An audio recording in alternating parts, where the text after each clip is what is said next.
Hey everyone! Today we're talking about Samuel, one of the most important figures in the Hebrew Bible and Old Testament.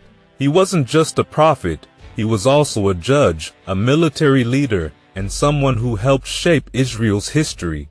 He played a key role in moving Israel from being led by judges to having kings. His story is filled with challenges, decisions, and important moments that shaped the future of his people.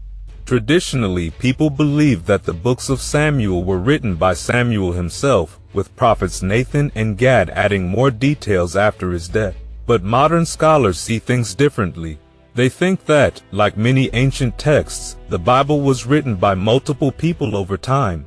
Sometimes, when different versions of the same story appear, like the story of Noah's Ark, where one version says he took 2 of each animal, and another says he took 7 pairs of clean animals and 1 pair of unclean animals, it suggests different sources were combined into one book. A German scholar named Julius Wellhausen introduced the idea that the first 5 books of the Bible came from 4 different sources, each written at different times in Israel's history. Each source had a unique perspective. Some focused on religious traditions, others on laws, and some on moral teachings.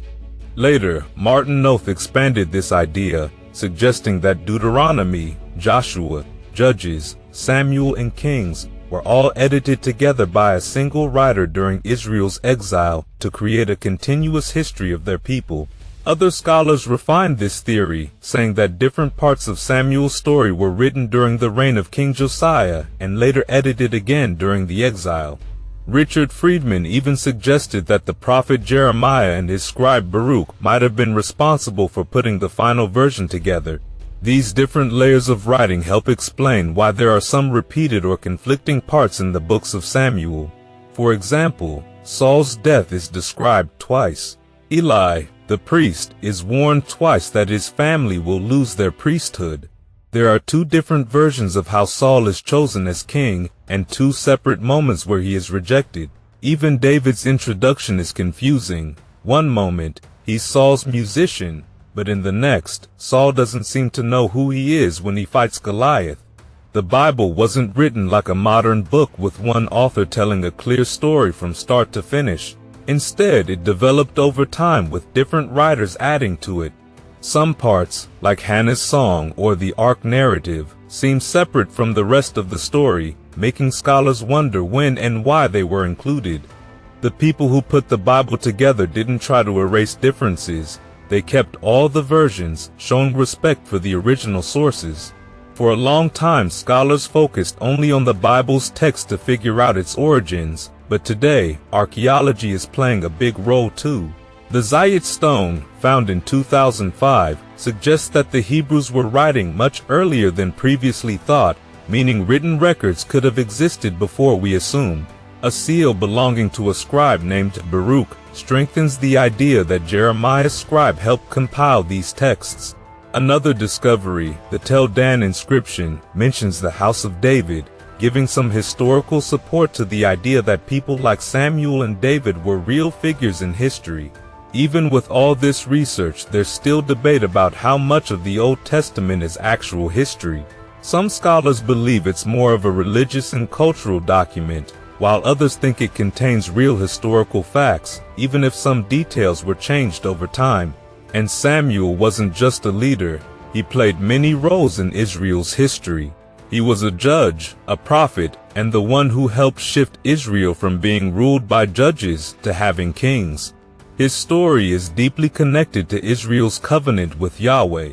The pattern was clear. When the Israelites followed Yahweh, they prospered. When they turned away, trouble followed. Samuel stepped up in one of these difficult times, when the Israelites had fallen into idol worship and were being attacked by the Philistines.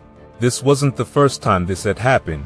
Over and over, the Israelites abandoned Yahweh, suffered under their enemies, and then cried out for help.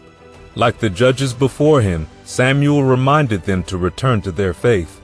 The Philistines had already defeated Israel multiple times and had even captured the Ark of the Covenant, a devastating loss. But Samuel knew their problem wasn't just military weakness, it was spiritual. He urged them to get rid of their foreign gods and worship Yahweh alone. When the Philistines prepared to attack again at Mizpah, the Israelites panicked and begged Samuel to pray for them. After Samuel made a sacrifice, a powerful storm struck, throwing the Philistines into chaos. The Israelites easily won the battle. More than just a military victory, this showed them that trusting Yahweh brought success.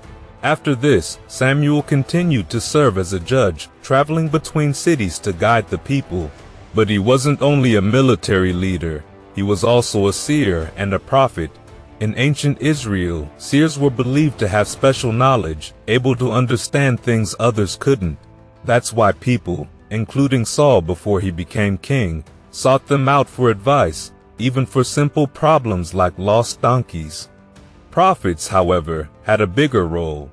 They didn't just reveal secrets, they delivered messages from Yahweh, warning people about the consequences of their actions. Samuel was both. He didn't just advise rulers, he shaped Israel's future. One of his most important roles as a prophet was choosing Israel's first king. At first, Samuel didn't like the idea of a monarchy. He worried that having a king would lead Israel away from Yahweh. But the people insisted, and Yahweh told Samuel to listen to them. Even though he disagreed, Samuel obeyed Yahweh fully. He anointed Saul as Israel's first king, marking the beginning of a new era. But Samuel's work didn't stop there. He had trained under the priest Eli from a young age, learning how to perform sacrifices and religious duties. When he anointed Saul and later David, it wasn't just a political act, it was a sacred one.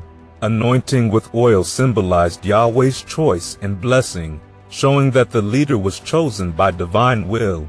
After their anointing, both Saul and David experienced a transformation, gaining Yahweh's guidance and strength. Even though Samuel didn't originally support having a king, he didn't turn his back on Israel once Saul took the throne. He continued to act as a prophet, reminding both the king and the people that their success depended on following Yahweh. He made it clear that simply having a king wasn't enough. What mattered was obedience to Yahweh. When Saul disobeyed Yahweh, Samuel didn't hesitate to confront him. He boldly declared that Yahweh had rejected Saul as king. Later, he anointed David as Saul's replacement, ensuring that Israel's leadership remained under Yahweh's direction. Samuel's life was defined by his loyalty to Yahweh. From childhood to old age, he remained committed to his role, even when it was difficult or went against his personal wishes.